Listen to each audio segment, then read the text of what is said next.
Hola, ¿qué tal? ¿Cómo están? Me da muchísimo gusto saludarlos. Bienvenidos a este nuevo programa, esta nueva emisión, Conversando con Sandra Ortiz. Será un gusto verlos todas las semanas para hablar de bienestar, temas que seguramente le van a interesar, consejos, entrevistas muy interesantes para que usted finalmente viva mejor. Así es que, pues esta es la invitación que le hago para seguir, pues este espacio que de verdad seguramente le va a servir para, pues tener una vida mucho más placentera. Y hoy tenemos un invitado muy especial. Se encuentra con nosotros el psicoanalista Enrique Solórzano, especialista también en adicciones. Muchas gracias. Gracias por estar con nosotros, Enrique. No, al contrario, Sandra, muchas gracias a ti por invitarme y como siempre un placer para acompañarte y estar contigo. Felicidades. Muchas gracias. Pues eres el padrino de esta emisión, además, Bien. para hablar acerca de un tema que es grave y que creo que todas las familias mexicanas, pero especialmente los padres de adolescentes, de jóvenes, tenemos que estar muy atentos. Vamos a hablar acerca de alcoholismo. Wow. ¿Qué es el alcoholismo, doctor? Bien, el alcoholismo es un padecimiento mental. No es una enfermedad como tal, no está clasificada dentro de los manuales de psiquiatría como enfermedad, pero le hemos dado este nombre para poder resumir varias cosas que pasan en la ingesta patológica de alcohol. Bien, no como tal una enfermedad. Sí la clasificamos ahí, pero no formalmente en los manuales de psiquiatría. ¿Y qué pudiéramos decir entonces? ¿Qué es? ¿Sí? Es la ingesta de alcohol en forma prolongada, en forma dañina, en forma que cambia la personalidad, en forma que a la persona que lo bebe, que lo consume, le genere problemas sociales, laborales, personales, familiares, etcétera. Yo ¿A qué, consideraría que es eso. ¿A qué edad estamos probando los mexicanos, los poblanos, por primera vez alcohol? Porque he leído cifras y creo que son alarmantes. Muy, muy alarmantes. Mira, y no solo en el alcohol y otras sustancias, pero específicamente el alcohol empezamos muy jóvenes. Empezamos muy jovencitos, yo te diría que niños. Yo tengo muchos pacientitos que cuando los entrevistamos y empezamos a indagar cuándo comenzaron a tomar alcohol, pues están hablando de los 10, 11, 12 años. Y algunos de ellos ya 10 años con ingesta fuerte, ¿no? Entonces, sí es un padecimiento importante que empiezan muy chiquitos. ¿Cómo se da esta primera prueba? Es decir, hubo una fiesta y los poquitos, los primos a lo mejor nos dieron a probar algo. En tu experiencia, ¿qué nos puedes decir? ¿Cómo se da este primer contacto con la sustancia? Lo más común es que en las fiestas, en las reuniones familiares, el niño vea a papá, mamá, hermanos, tíos, primos, amigos, tomando alcohol y los vea muy alegres y muy felices. Y entonces el humano, igual que muchos mamíferos, tenemos un tejido neurológico en esta parte frontal que es las neuronas espejo, así se conocen. Y esto nos ayuda a aprender toda la vida, desde que nacemos, desde chiquititos, cuando mamá nos está diciendo mamá, mamá, nosotros, bueno, ustedes las mamás, algunas de mis pacientes eh, se enojan un poquito conmigo cuando les digo, cuando el bebé te dice mamá y te vuelves loca y brincas y dices mamá, el bebé Sí, no que tiene idea pasa eso. de lo que está diciendo, ¿no? Sus neuronas espejo están copiando tu forma de actuar. Y entonces el bebé por eso dice mamá, no tiene idea de quién eres. Bien, esta conducta humana la tenemos hasta el día de hoy, Sandra. La tenemos mayores, gente mayor, etcétera. Nunca nuestra neurona espejo deja de trabajar o este tejido neurológico. Entonces, en un niño de 10 años, este tejido neuronal es muy veloz, trae una velocidad de una actividad neurológica terrible y está viendo que la alegría, que la felicidad, que el cariño, que se da al torno de una botella de alcohol, ¿no? Qué grave. Claro, que papá llega muy enojado de trabajar, pero se sirve 2 copas y ya está feliz. Ya se le quitó la ansiedad, el estrés, ya. Y aunque tú no le digas nada a ese niño, él lo está entendiendo, lo está viendo, lo está comprendiendo. Y desde el psicoanálisis su inconsciente está grabando que hay alegría y felicidad en esa ingesta. Entonces en una fiesta él lo ve a todos felices y él considera que es parte de ese ritual de alegría, de convivencia y de felicidad entre la familia. Y lo que es muy común es que un primito mayor o otro miembro de la familia un poquito mayor le diga, pues, tómate una conmigo, o toma, o prueba, ¿no? Siendo muy niños, ¿eh? Y sí tengo registro de chiquititos que a los 10, 11 años ya habían tenido su primer borrachera, ¿no? Sí, somos un país, entonces, no sé si se valga el concepto alcohólico. O sea, vamos a un estadio de fútbol, ¡ay, estamos alegres! Alcohol. Vamos a una primera comunión, alcohol. Vamos a una fiesta, vamos a un velorio, ¿no? Estamos tristes, alcohol. Estamos alegres, para todo lo relacionamos con la ingesta de esta sustancia. Sí, y culturalmente considero que el alcohol ha estado acompañando a la cultura mexicana y lo hemos enaltecido mucho, ¿no? ¿Quién no recuerda una buena película de Pedro Infante empinándose una Claro. gran botella de tequila? ¡Guau! Un hombre. Y era un hombre, Es ¿no? muy valiente, ¿no? Sí, muy valiente y muy importante. Y si tú observas un anuncio de alcohol, nunca te van a poner a un muchacho corriendo, bueno, salvo que sean cuestiones de gobierno que quieran disminuir el alcohol o prevenir, pero no, el que vende alcohol te pone una chica muy guapa, a un muchacho muy atractivo, como un entorno muy atractivo para el alcohol. Entonces sí somos un país muy alcohólico, la ingesta de alcohol en nuestra sociedad es altísima, además es muy bien vista, ¿no? Llegamos y lo primero que te ofrecen es una copa en Una cualquier copita, lugar, sí, ¿no? sí, de bienvenida incluso, ¿no? De algunos en donde sea. Claro. Un digestivo, un aperitivo, o sea, tenemos nombres para todo. Ahora bien, ¿un alcohólico nace o se hace? Es decir, venimos con esta herencia o qué factores predisponen a una persona a padecer esta, pues ya no enfermedad, la llamabas Es una condición. una condición. Sí, mira, sí hay factores que son hereditarios, pero no tienen que ver con la ingesta del alcohol. Hay factores hereditarios que tienen que ver con la ansiedad, con la depresión. En realidad, el alcohol o el alcoholismo, la ingesta enfermiza de alcohol o de cualquier sustancia, tiene más que ver con apagar ansiedades o depresiones, que son el padecimiento psiquiátrico original. Entonces, una persona que bebe alcohol de forma enfermiza, lo que en realidad está sucediendo con él es que con esto alivia un poco depresión o ansiedad o las dos juntas. Entonces, lo que sí es hereditario es nuestra condición hacia la depresión o la ansiedad. Algunas personas, desde el vientre, desde la gestación, estamos siendo hipersensibles. Tú toma en cuenta la idea de un matrimonio cualquiera, por ejemplo, hablemos de alguien que queda embarazada antes del matrimonio o sin planearlo. Muy jovencita, 16 años, que además ahora es muy común, Sí, sí, ¿no? desgraciadamente sí. Y entonces esta chiquita empieza a tener mucha angustia porque cómo les dice a sus papás, cómo lo enfrenta, qué va a decir la sociedad, la van a señalar y cómo va a mantener a un niño. Toda esta ansiedad de esta personita es transmitida al bebé. La placenta de la mamá es como un filtro y alcanza a filtrar gran parte de esta información neurológica, estos químicos.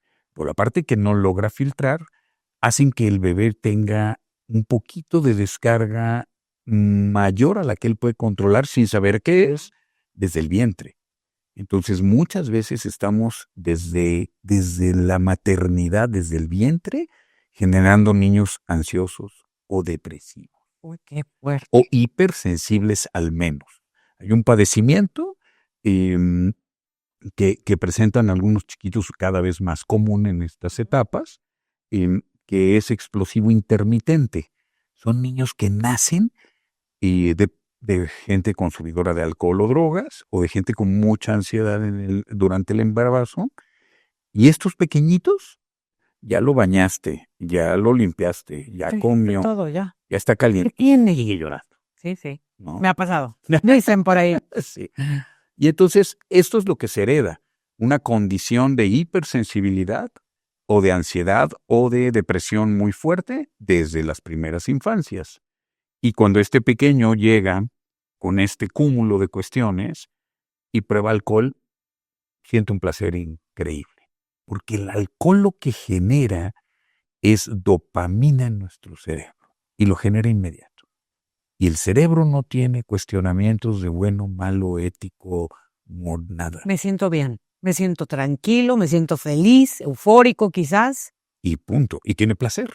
Claro. Entonces ese registro queda perenne y queda a veces desde muy pequeñitos.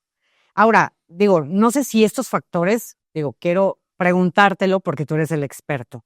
Cada vez vemos más familias separadas, papás, pues que no se hacen cargo de sus hijos o mamás solas, o el bullying. O sea, hay muchos factores. Estos también pueden llevar en un momento dado a querer buscar algo más. Sí, claro.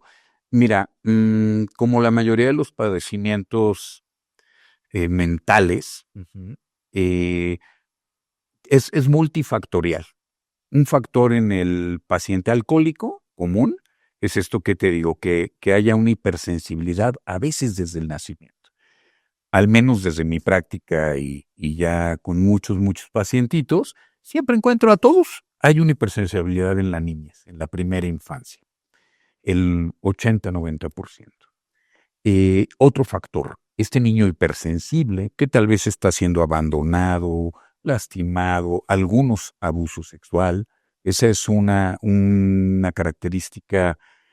Entre el 50 y el 60% tuvieron algún despertar sexual un poco traumático. No siempre tiene que ser un abuso o una violación o una penetración. Puede ser simplemente a un niño un tocamiento por un adulto que lo alteró. Ese es un factor muy común también, que genera, imagínate en el pequeñito, digamos que él de nacimiento viene muy bien, pero en sus primeras infancias sufre este trauma y genera un desequilibrio neuronal muy fuerte. Vamos a explicarlo. Imagínate un cablecito que está hecho para recibir 10 voltios. Y a la hora que ese niño tiene un abuso sexual, es como si le pasaras ese cable 150 voltios. ¿Qué va a pasar? Se va a descomponer, se va a distorsionar. Y eso es muy difícil de que lo superen. Entonces es un factor, el factor social, la violencia intrafamiliar, las angustias, los miedos. Hoy desafortunadamente muchas familias modernas, Sandra, no tienen esta frontera entre hijos y padres. No tiene claridad del por qué, pero hoy lo mismo habla el niño con la mamá y con el papá como si fueran iguales. Tienen autoridad, amigos. Cuando no somos. No somos pares. Y empieza desde muy niños. Y entonces, ¿qué sucede ahí? Que ese niño está desprotegido. Aunque esté papá y mamá en casa y lo cuiden mucho. No necesita ver la falta de alguno de los dos. No forzosamente, Sandra. A veces los padres lo que abandonan es el significado y significante de ser padre. Pueden estar en el hogar, pero mamá está en algunas cuestiones distraída y papá en otras. Y entonces el niño al final está solo. Y alguien toma ese lugar. Pues a veces esos pequeñitos toman el lugar de adultos siendo muy jovencitos y a veces tienen muchos otros factores. Claro. Entonces este factor social también, ¿qué pasa con un niño que no tiene este orden en el hogar? Se siente desprotegido, se siente temeroso. Al final de cuentas no hay un adulto que me ponga un alto. Y al principio lo puedo gozar mucho y puedo pasarla muy bien y hacer lo que yo quiera. Pero en el mediano largo plazo no tienen límites, no tienen fronteras. Sale de las manos. Para los padres. Sí. Y para ellos, con la ingesta del alcohol, pues esa frontera se va haciendo casi imperceptible. ¿Cuándo saber que hay un problema en nuestra familia? Quiero hablar de los jóvenes porque puede ser un papá, puede ser una mamá, ¿no? El que sufra alcoholismo, pero quiero centrarme en los jóvenes. ¿Cuándo saber que hay un problema? Porque creo que hemos normalizado mucho, pero además hay una delgada línea entre, es que es la adolescencia, podría ser solamente una etapa, no sé cuánto tenga que tomar en una fiesta, tengo yo que tomar con él para que aprenda a tomar? ¿Cuánto he escuchado ese comentario, ¿no? ¿Cómo detectar un problema primero que nada y después hablamos de qué hacer? Ok, bien. A ver, primero ahorita dijiste algo muy interesante de este comentario de primero que aprenda y mejor que aprenda conmigo. Eso lo he escuchado muchísimo, muchísimo. Y sobre todo el papá. A ver, tómate una y a ver cómo te sientes. ¿Ya ves cómo te pusiste? Por eso no hay que tomar. Sí, me encanta un término que usan mucho los papis de mis pacientes y le dicen, es que, ¿sabe qué, doc? Yo prefiero que se emborrache en casa. Si va a querer beber, que aprenda y que aprenda conmigo. Y entonces yo escucho pacientemente y luego les digo, oiga, ¿y no sería mejor que aprenda con usted a no beber? Qué fuerte. Que en vez de que le Claro. enseñes a un niño a beber o a un jovencito a beber, le enseñes a no beber. Entonces, eso sí lo debería de aprender, ¿no?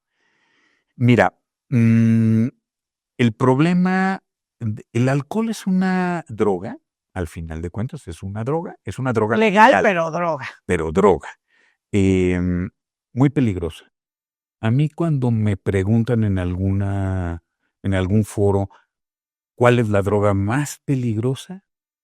Yo les digo el alcohol y la marihuana. Y entonces hay quien me cuestiona y me dice, no, doctor, espérese, usted está mal, el fentanilo los vuelve locos al tercer día, la cocaína, el cristal y tantas cosas que hay.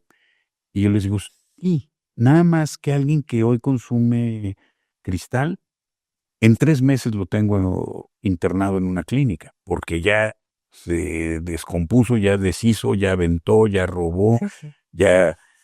Y alguien que consume alcohol dura mucho tiempo consumiéndolo, Sandra.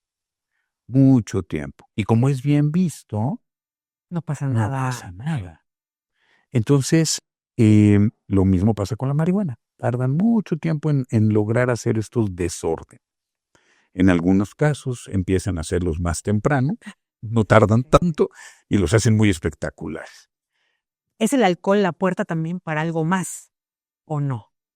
Sí, sí, sin duda. Neurológicamente, Sandra, el alcohol es una puerta fabulosa para todas las drogas, igual que la marihuana.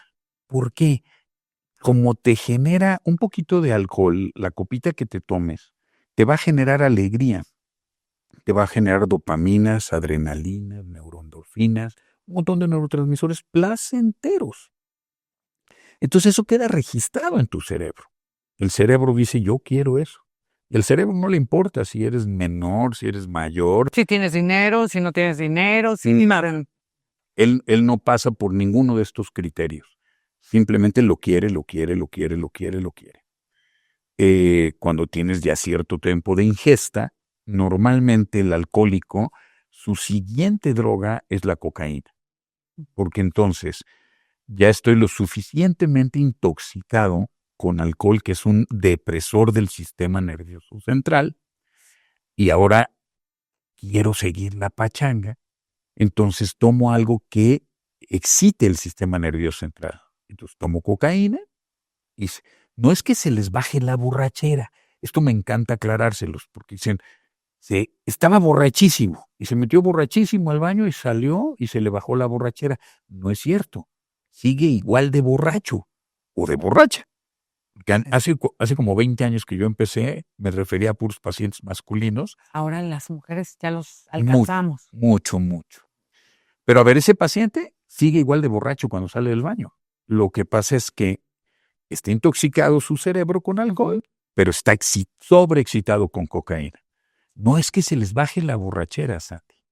Es que sobreexcitan a su cerebro con un neuroestimulante. Bien, pero me quedé a medias con una cuestión que me decías, ¿cómo saber cuándo tenemos un el problema? Sí. Mira, hay 3 etapas. La primera es uso y abuso. La segunda es adicción y la tercera es dependencia. Vamos al uso y abuso. Tienes un problema grave cuando alguien menor a 21 años está ingiriendo alcohol constantemente. Constantemente hablamos de... En teoría, No tiene que ser diario. no podría ser diario. cada fin de semana. pudiera ser cada fin de semana, ya hay un problema. Ya tienes que empezarle a poner atención. Aún y cuando vaya a la escuela, se porte bien, no aviente los libros, no haga ninguna tontera, pero está bebiendo cada fin de semana a un muchacho menor a 21 años, Aguas. empieza a tener un problema. Porque el cerebro, como órgano, termina de desarrollarse a los 21 años. Por eso la mayoría de edad en Estados Unidos son 21 años. El que en México sean 18 es una cuestión política, pero no es tan correcto neurológicamente. A los 21 termina de desarrollarse tu cerebro y entonces podemos decir que eres un ser humano integrado completamente. Antes de que termine tu cerebro su desarrollo, No. Todavía no. La nueva tendencia en neurociencias es que vamos a ir hasta los 23, porque hemos retrasado esta parte por muchos factores. Entonces, cualquier chico que bebe alcohol antes de los 21, ya puede haber un problema de llamar la atención. Okay. Segundo, si un niño bebe alcohol, cuidado, tienes un problema, algo está pasando. Punto. No puede beber alcohol un niño. A partir de ahí, si la ingesta de alcohol empieza a generar un cambio en la personalidad, un cambio en su humor, empieza a dejar de importarle la escuela, los amigos, empieza a dejar de gozar el ir a jugar fútbol o básquet o lo que el niño goce, empieza a aislarse mucho, empieza a tener cambios de humor muy fuertes, el joven empieza a ser el único factor importante para él o ella irse de fiesta el fin de semana y regresa alcoholizado o alcoholizada, ya empezamos a hablar de un problema mayor. ¿Qué quiere? ¿Por qué? Porque quiere decir que este cerebrito ya generó en su circuito de recompensa una necesidad de alcohol para sentirse bien. Y ese circuito de recompensa es terriblemente exigente. Ahí todavía podemos, como padres, hacer algo. Sí. Corregir. Sí. La mejor forma para prevenir es dar el ejemplo de no beber. Increíble. Sí, no hay de otra. No hay de otra. Eso ayuda. Pero si ya si estamos en este círculo tan ingestivo de alcohol, y empezamos a ver que hay estos factores, hay que intervenir con los chicos. Y hay que intervenir con claridad, decir, oye, esto no está bien, esto es una enfermedad que puede, o es una condición.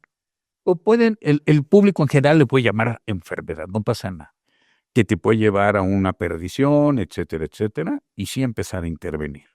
Es la primera etapa, uso y abuso. Uso y abuso. La segunda etapa se llama adicción. ¿Qué es la adicción? Es el que es adicto, no tiene dicción. Es como la anorgásmica es el que no tiene un orgasmo. Ok. ¿No? O el analfabeta, el que no tiene esa preparación. Así es el adicto. Adicto al alcohol o a cualquier sustancia, pero hablemos del alcohol. El adicto al alcohol es la segunda etapa, Sandra. ¿Qué quiere decir que no tiene dicción? Que hay algo que le dolió en la niñez, que le dolió en las primeras etapas, y no lo puede decir. Y como no lo puede decir, al beber lo está diciendo, no tácitamente como esta plática, pero en su comportamiento, en su cambio de personalidad, en su cambio de humor, en su cambio de actuación, en todo, está declarando que algo le duele, que algo lo lastima. Y entonces, ebrio se vuelve dicto. ¿Ya? Es la segunda etapa, adicción, aquel que no ha podido hablar. Por eso funcionan los grupos de alcohólicos anónimos, porque llega un adicto, alguien sin dicción, toma la tribuna, habla, dice de cosas, y hay unos muy buenos, hay unos que yo hasta los sigo ya en YouTube y todo. Sí, yo también. Están simpatiquísimos, ya tomo clases con ellos. Y entonces, ¿qué pasa con ese cuate que está en la tribuna? Se vuelve dicto. Deja de ser adicto. Habla todo lo que le duele y lastima. Cuando lo dice, esto neurológicamente y a nivel inconsciente disminuye tensión, ansiedad, miedo, frustración. Y entonces ya no quiere, ya no necesita la ingesta del alcohol. Esa es la segunda, adicción. Adicción. ¿Correcto? La tercera es dependencia. Aquí la enfermedad del padecimiento alcohólico ya empieza a hacer estragos físicos y fisiológicos. Empieza a haber problemas en el hígado, páncreas, riñón y el cerebro. El cerebro también está afectado. Claro, siempre. Es el primer órgano que empieza a sufrir con estos estragos. Pero en el mediano plazo, como el cerebro es muy defendido por todo el órgano, por todo el organismo, pues ahí se va salvando, ¿no? Pero, ¿qué es un dependiente? Es aquella persona que ya no puede dejar de beber. El adicto todavía hablando lo logra. El dependiente no lo logra. Necesita beber porque tiene una descompensación químico-orgánica y una descompensación en general que si no bebe puede tener un infarto, puede tener alguna consecuencia mayor. Me da, quiero preguntártelo a ti porque hay gente que ha cambiado o tergiversado este concepto de alcohólico. Dices que no, yo no tengo un problema porque soy alcohólico funcional. Yo sí puedo ir al trabajo, yo sí puedo hacer esto y esto, pero jueves, viernes y sábado, ¿no?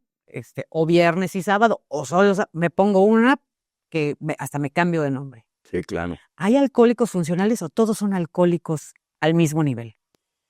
Fíjate que qué buena pregunta y muy controversial, Sandra.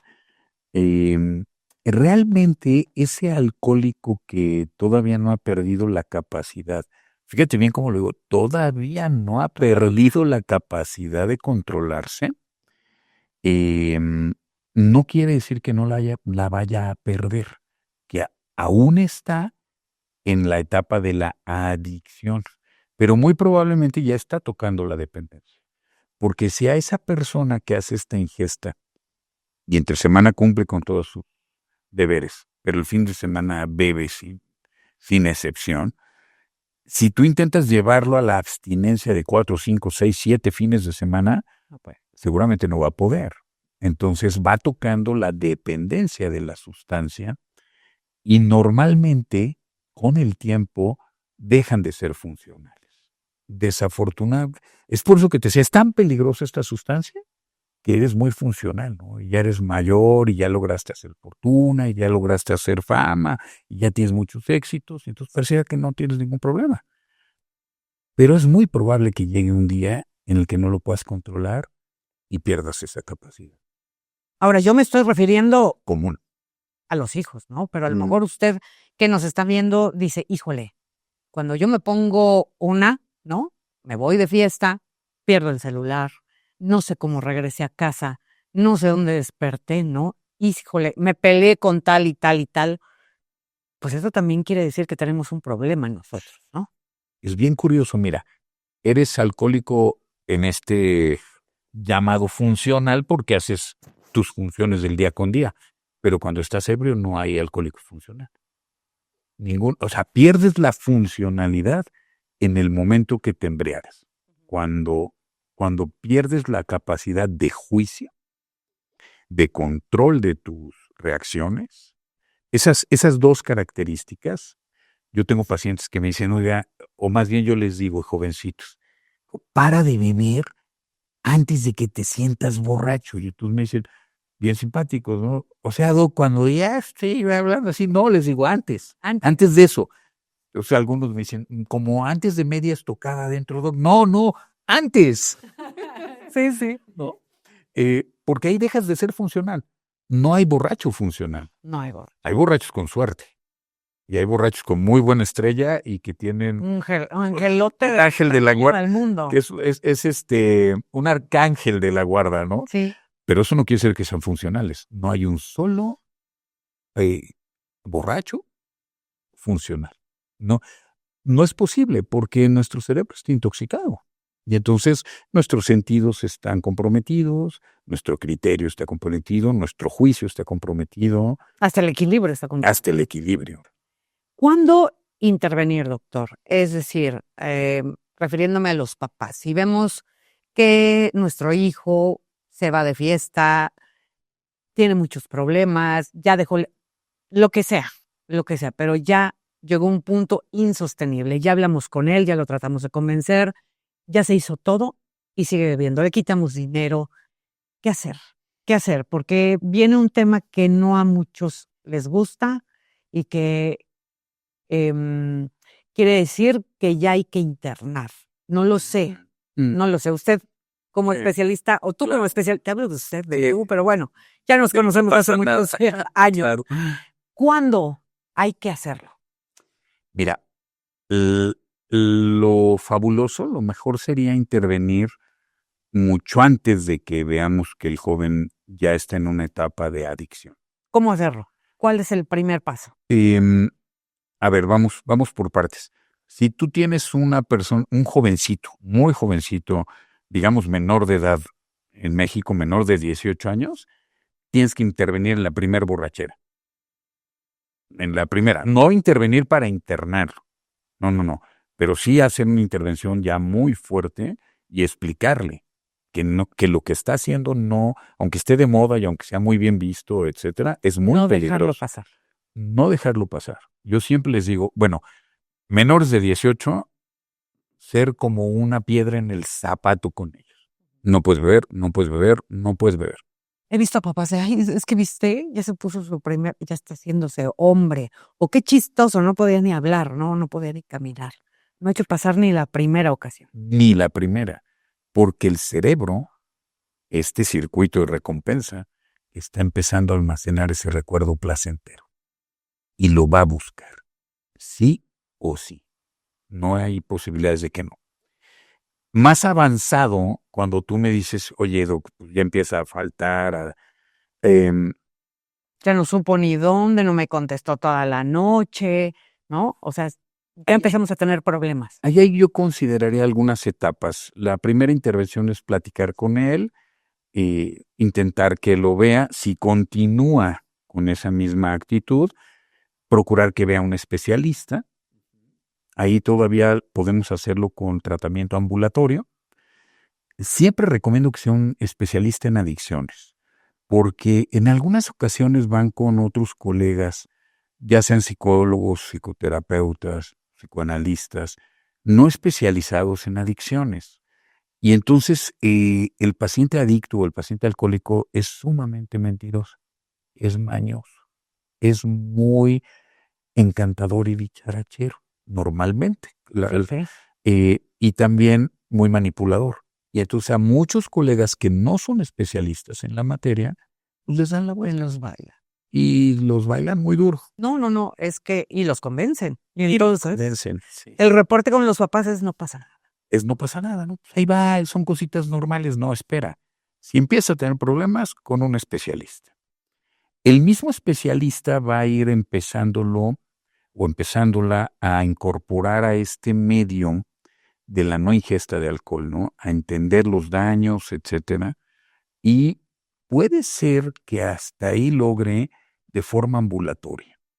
Si no lo logra de forma ambulatoria con un analista o con un psicólogo o con un terapeuta, el siguiente paso que tendría que hacer el tratante es proponer que además tenga un soporte psiquiátrico, medicamento psiquiátrico.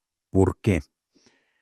Porque tal vez el chico o la persona quiere dejar de beber y está haciendo todo por lograrlo, pero ya hay una descompensación neurológica.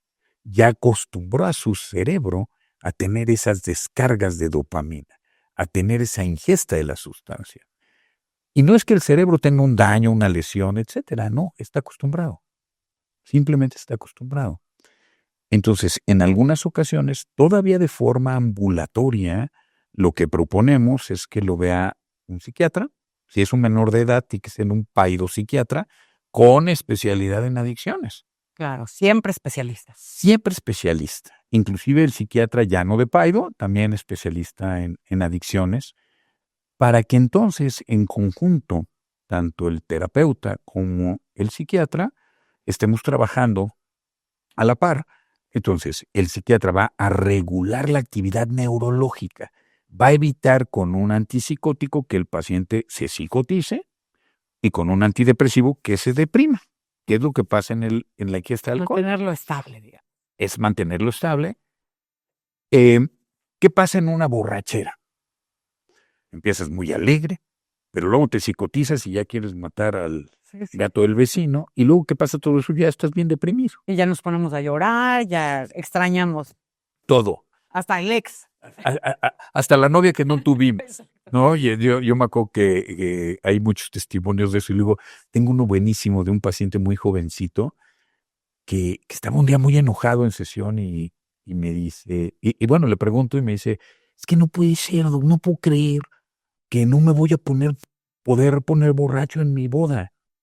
Y me extrañó y dije, ¿ya se irá a casar este? Y entonces le pregunto, oye, ¿y tienes novia? No. No. Pero espérate, entonces, ¿de qué estamos? Sí, ya estaba preocupándose por un futuro que ni siquiera ha llegado. Que no había llegado. Sí. Entonces, bien, a ver, ¿qué sucede ahí? En esta etapa todavía ambulatoria, regula el psiquiatra normalmente regula con un antidepresivo, un antipsicótico y un regulador neuronal. Y entonces este pacientito ya regulado neurológicamente, desde la parte de psicoanálisis o desde la parte analítica, podemos tocar a fondo las heridas fuertes de la infancia. Y va a recibir la descarga del trauma, va a recordar el trauma. Pero como no se psicotiza, no se va hasta allá arriba, ni se va a la depresión, entonces se queda ahí estable. Bien, esa sería como una segunda etapa si no lo logra con la pura terapia. Un poco de ayuda psiquiátrica. Si ya tenemos ayuda psicológica, si ya tenemos ayuda psiquiátrica, y no lo logramos, hay una parte antes del internamiento que es también mejorar el medio familiar, empezar a trabajar con las familias, porque de repente el paciente identificado, le llamamos nosotros, pues ya está yendo a terapia, está tomando su medicamento, pero llega al hogar y todos son gritos y todo es un desorden, Claro. y sigue un medio ambiente muy depresivo, muy desequilibrante, si quieres llamarle de una manera. Entonces hay otro tercer paso ahí antes del internamiento, que es empezar a trabajar con el medio familiar. Hay personas que dicen, no, pues el del problema es mi hijo, el del problema es mi papá, no, el alcohólico no soy yo, y entonces pues no hay precisamente este trabajo familiar. Sí. Y no es cierto, es en conjunto. Es en conjunto, no es la familia responsable de la ingesta de alcohol del paciente, en ningún caso, ni que lo deje, pero sí es un factor de ayuda, porque normalmente todo comenzó ahí, todo comenzó en la familia. Cuando era pequeñito comenzó en la familia. Y entonces, bueno, esa es otra. Para eso hay mucha terapia familiar, y hay grupos de Al-Anon que son una belleza, una maravilla. Es como, digamos, Alcohólicos Anónimos, pero para las familias. Para las familias. Es Al-Anon para los adultos y Al-Latín para los menores. Si con todo esto, digamos, un paciente que ya está medicado psiquiátricamente, que su familia le está brindando el apoyo, que tiene psicoterapia, y va a un grupo de AA. Siempre yo recomendaré el grupo de AA toda mi vida. El programa de AA es fabuloso y maravilloso, ¿no?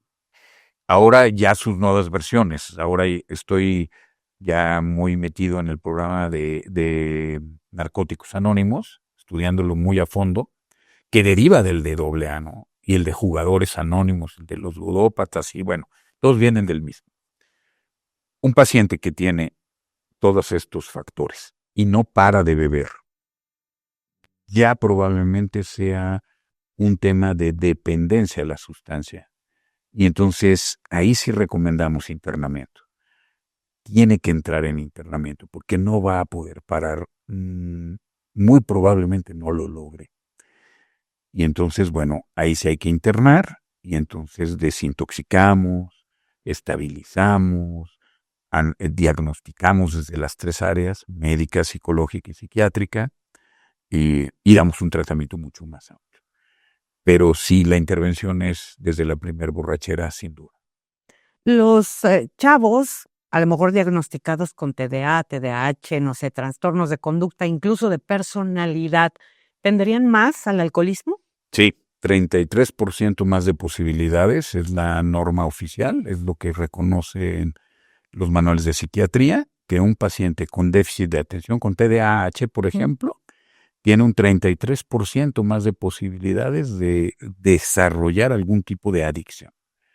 33% es muchísimo. Muchísimo, Es, muchísimo. Parece un número vacío, pero no lo es. no, para nada lo es.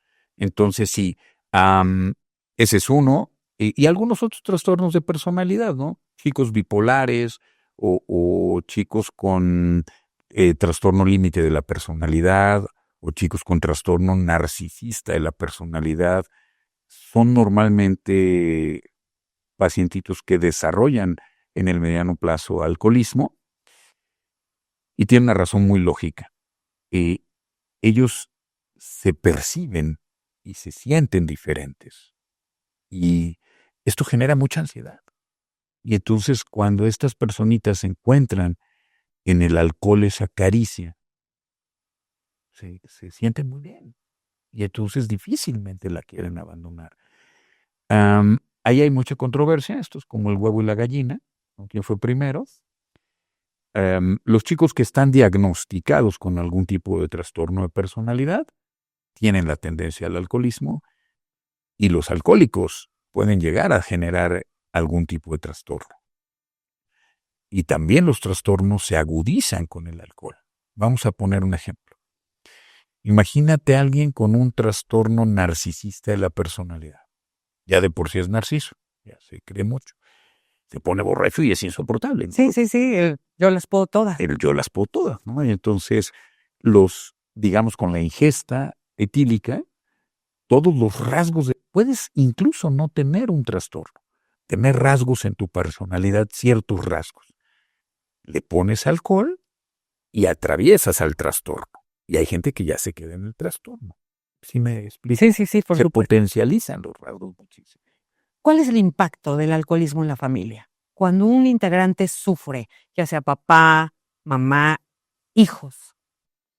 Híjole, terrible, terrible, Sandra. Mira, y aquí yo quiero hacer un poco de énfasis en la historia, al menos de mi práctica profesional. Yo atendía muy pocas mamás alcohólicas antes, muy pocas. Atendía a muy pocas jovencitas alcohólicas, ¿no? Y dicen que cuando un papá se va, se vacía la alacena. Pero cuando una mamá no está, no hay hogar, ¿no? Entonces, el impacto es terrible. Si no importa quién sea el miembro de la familia, el impacto es muy Devastador. es devastador. Pero creo, desde mi criterio y experiencia, que en el padre el alcoholismo de alguna manera puede ser un poco mitigado el efecto si hay una madre sana, si hay una madre muy equilibrada, muy sana, ella puede suplir. Eso no ha encontrado un solo paciente que haya tenido un padre alcohólico que no tenga trauma con el alcohol. Aunque sea un gran alcohólico él también. Ya podremos hablar de eso. Sí. Pero siempre hay mayor sostén si la madre es sana. Ahora, un padre sano y una madre alcohólica, devastador. Porque el padre normalmente no representa el soporte emocional. El padre representa los límites, la seguridad, otras cosas. Pero mamá representa esta parte emocional, esta seguridad emocional. Y si mamá está en la ingesta de alcohol, Sandra, esto es devastador. Y ni hablar de los que ambos son alcohólicos, ¿no? Sí. Pues imagínate un niño que ve a ambos alcohólicos, no tiene, por un lado no tiene límites ni seguridad, y por el otro lado no tiene este soporte emocional y carismático. Entonces, son chicos muy perdidos. Y hablemos de otro, cuando ni papá ni mamá son alcohólicos y resulta que la bendición se vuelve alcohólica, ¿no? También es devastador, porque como padre o madre y ver a un hijo con algo que no puede controlar, que cambia su personalidad, su emoción, a veces hasta lo desconocemos o la desconocemos, es un dolor tremendo, sumamente tremendo. Y normalmente genera neurosis y depresión, ansiedad, em, y en ambos casos, ¿no? Siendo papás o hijos. Dicen las estadísticas que un paciente alcohólico genera ansiedad en 50 personas a su alrededor aproximadamente.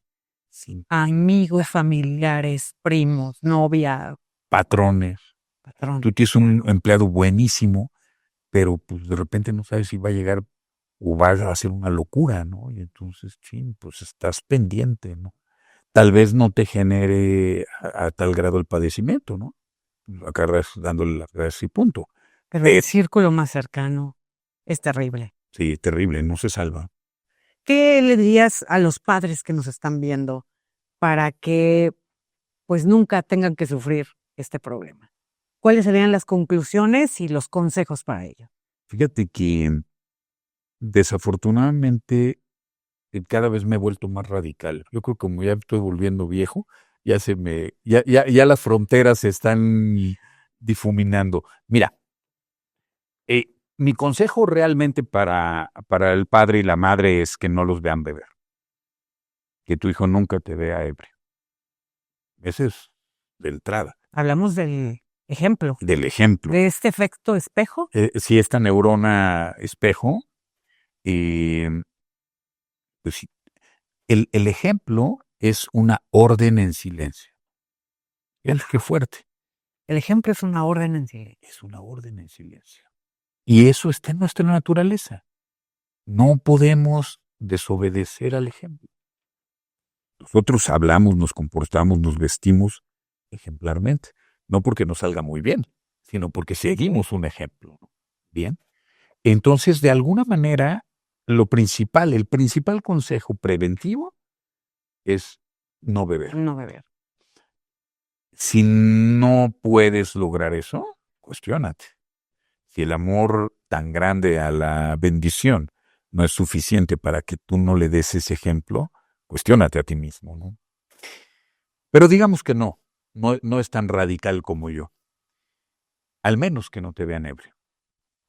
Que no vean ese cambio de humor. Que te detengas antes de la media estocada, que te detengas antes de que se te barra la voz, que te detengas antes de que cambies tu forma de ser. Entonces, lo primero es que no formar un hogar alcohólico, no formar un hogar donde la ingesta de alcohol y la embriaguez sean parte de todos los días. Eso sería preventivamente. La segunda, no tengan miedo. Si tienen que intervenir, intervengan. Muchas veces dejamos avanzar estos padecimientos mucho porque tenemos negación. Nos duele tanto ver a un ser querido hundido en este tipo de consumos que lo negamos, que decimos, bueno, no es para tanto, la mayoría de los chavos de su escuela están igual, ¿qué va a pasar si yo le corto esto? Y hoy es cuando lo tiene que vivir y lo va a vivir entonces más grande. No, ¿cómo? Porque tiene universidad o tiene preparatoria, ya va a acabar el curso, ¿cómo lo voy a internar? ¿No? ¿Cómo voy a intervenir? Sí, ni modo que no. La realidad es que yo tengo historias muy tristes, ¿no? Hace menos de 4 meses aproximadamente me habló una mamá y esta historia me partió el alma. Me dijo, oiga, mi hija está bebiendo alcohol y consumiendo sustancias. Le pregunto la edad de la hija, tenía 17 años. Ay, Dios. Y entrevisto a la mamá. Me tardé horas en la entrevista. Tú sabes que yo soy Sí, no, me queda clarísimo. quisquilloso y Sí. si no me queda algo muy claro, lo pregunto hasta que me queda claro. Y cuando termino la entrevista con la mamá, le digo, usted tiene que internar a su hija. Si no, su hija no lo va a lograr. Pasan 1 o 2 semanas y me dice la mamá, sí, la voy a internar. Llega el papá, también le explico, en fin. Y ya, pasó el tiempo. No la internaron, Como al mes y medio, 2 meses, me llama la mamá, me escribe la mamá pidiendo una cita y ya le contesto que sí, que con mucho cariño, y la recibo en mi consultorio, y era otra mujer la que yo recibí. Estaba acabada, muy mal, muy desequilibrada, y cuando ya le pregunto qué ha pasado, me dice, pues es que, ¿qué creo? Le dimos permiso a mi hija de irse a su último rave. ¿Cómo? Sí, le dimos permiso, nos prometió, nos juró, nos dijo que después de ese rave, el lunes se iba a ir a internar. Y le creímos. Y resulta que la niña nunca vuelve a casa. Ay, Dios. La encuentran muerta dentro de una tienda de campaña, con muestras de abuso sexual, semidesnuda, Ay, no. y es dolorosísimo, ¿no? Entonces, una de las cosas dolorosas de esta experiencia para esta persona es que se negó. La negación desde el amor de madre la llevó a creer que no estaba tan grave el caso y terminó en esto que te acabo de narrar, terrible, ¿no? Y es que me han dicho que en el alcoholismo hay 3 caminos y creo que sí los hay, ¿no? El hospital, la cárcel Y la muerte. y la muerte. Sí, sí. Así de frío hay que pensarlo. Así de frío. Acabo de tener una sesión con 2 pacientes juntos la semana pasada y uno acaba de salir del psiquiátrico y el otro acaba de salir de la cárcel, los 2. Y entonces tuve una sesión con ellos 2 y yo, y les digo, oigan, mire, está padrísimo, aquí tenemos el testimonio, ¿no? De los 2 caminos, está la cárcel y el psiquiátrico. Y me dice uno de ellos que es muy simpático, muy ocurrente. Me dice, oye, Doc, ¿y si invocamos al de la muerte? Le digo, no, No, espérate, sí. no le hagas, ¿no? Sí, Claro. pero no hay otra. No hay otra.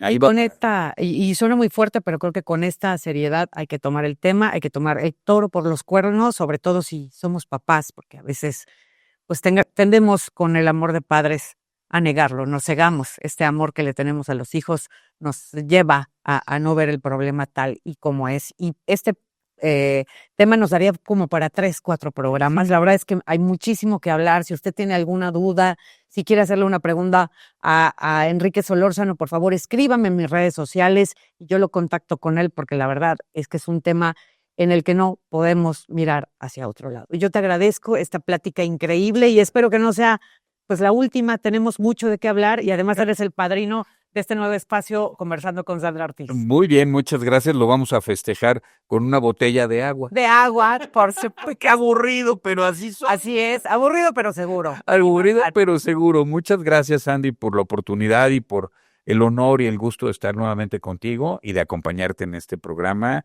Y pues muchas felicidades nuevamente. Muchas gracias. Y no solamente es un tema para hablar, es un tema para actuar. Ojalá y a usted le sirva. Y si tiene alguna pregunta, alguna duda, de verdad, hay que hablarlo, hay que tratarlo y hay que evitarlo. No se vuelvan adictos. Por sean favor. Dictos. Dictos. Ahí está. Muy Gracias. bien. Gracias, y nosotros Andy. nos vemos la próxima. Muchísimas gracias.